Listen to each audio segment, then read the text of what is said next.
আমার নাম মিসমি। এটা আমাদের স্কুলে ঘটা একটা ভৌতিক কাহিনী। আজ রবিবার, কিন্তু মনে হচ্ছে না আজ রবিবার। সবটাই শুক্রবারের মতো মনে হচ্ছে। কারণটা হলো, হ্যাঁ, তোমরা যেটা ভেবেছো সেটাই। ব্ল্যাক ম্যাজিক, কালো জাদু। কালো জাদু সব সময় কাছের মানুষরাই করে থাকে, তেমনই আমার সাথেও হয়েছে। তাহলে শোনো, আমার সাথে ঘটা সব ঘটনা তোমাদেরকে বলি। আমি রবিবারে স্কুলে যাচ্ছিলাম। আমাদের স্কুলে যেতে হয় 6টার মধ্যে। তো আমি 3টা বাজে উঠে গিয়েছিলাম, কারণ আমার পড়া ও রিভিশন দিতে হচ্ছিল। আর ওই দিন একটা ছোট মাসিক পরীক্ষার টেস্ট ছিল। প্রিপারেশন তো নিতেই হবে। সেখান থেকে শুরু হয়েছে আমার সাথে ভৌতিক কাণ্ড কারখানা। আমি স্কুলে গেলাম। আজ আমার জন্মদিন ছিল। আমি সবার জন্য মিষ্টি, কেক, অনেক কিছু নিয়ে আসলাম। কিন্তু পিটি করার সময় সবাই ঠিকই ছিল। যখন ক্লাসে গেলাম, ওরা কেউ আমাকে হ্যাপি বার্থডে বলল না। কিন্তু ওরা সবসময় জিজ্ঞেস করতো, তোর হ্যাপি বার্থডে কবে? আমিও বলতাম, কিন্তু কেউ ওই দিন আমাকে কিছু বলেনি।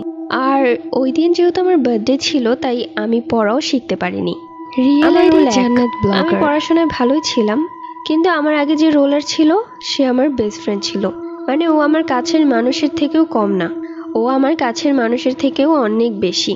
আমি যখন ওর রোল একটা ছিনিয়ে নেই, আর আমি যে মিসের কাছে পড়ি, ও তখন যে মিসের কাছে চলে যায়, ওনাকে ভুলভাল বুঝিয়ে আমার নামে সব দোষ দেয়। আর উনি আমাকে পড়াতে নেন না। তারপর থেকে ও আমার থেকেও পড়ালেখা অনেক ভালো, কিন্তু কিভাবে এত ভালো জানি না। আমার সফলতার কারণে আমি রোল 1-এ আসতে পেরেছি, মাশাল্লাহ। মূল কথায় ফিরে আসি। যেই দিন আমি প্রাইভেট থেকে ফিরছিলাম, মানে যেই দিন আমাকে প্রাইভেটে আর নিবে না বলেছিল, সেই দিন তো আমি প্রাইভেট পড়ে চলে আসছিলাম। তখন কয়েকটা লোক বলতে ওরা আমার ভাইই ছিল, মানে ছোট ভাই, আমার বেস্ট ফ্রেন্ডের ভাই। যদিও এখন থেকে ওকে আমার বেস্ট ফ্রেন্ড বলাটা ভুল হবে। ও একটা খারাপ মেয়ে। মানে ও আমার নামে যা তা বলে বেড়াচ্ছে স্কুলে। আমাকে স্কুলে সবাই মিশি বলে ডাকতো। সেই হিসেবে সবাই ওই নামটা নিয়ে ভেঙানো শুরু করলো। নাম ভেঙানো অনেক পাপ। আমার আব্বু আম্মু আমাকে মিশু বলে, আর স্কুলে সবাই মিশি বলে। তো সেই দিন আমাকে যারা ফলো করছিল তারা জানতে চেয়েছিল কিভাবে আমি রোল 1 হয়েছি। তো আমি এ ব্যাপারে আর কিছুই বলতে চাই না। তারপরে গড়িয়ে আসে ঈদের দিন, চাঁদ রাতের দিন। আমরা সকল চাচাতো ফুফাতো ভাই বোন মিলে মেহেদি পড়ছিলাম হাতে।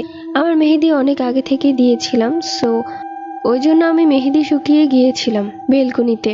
প্রথমে বলে রাখি যে আমার দাদুর বাড়ির ফার্স্ট করিডোর দিয়ে নিচে নেমে তারপর হচ্ছে বাইরে গিয়ে বেলকনি, তারপর ওয়াশরুম। আমি অবশ্য ভূত, জিন, ভূত এগুলো বিশ্বাস করতাম না।